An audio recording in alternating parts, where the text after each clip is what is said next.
Hi everyone, welcome to another video. Today we're looking at the key programming and the battery replacement on the BMW 3 Series 1.6 2007 to 2010. So this is the key programming procedure.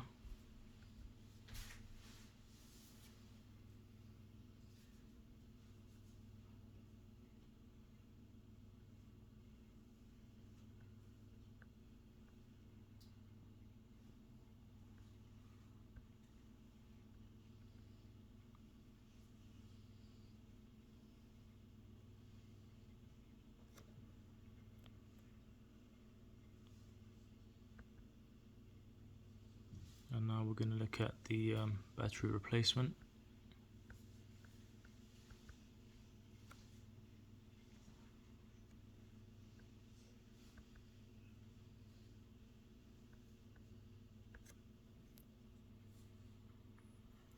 Hope this video has helped you. Please don't forget to subscribe, like the video, comment any questions below, and thanks for watching.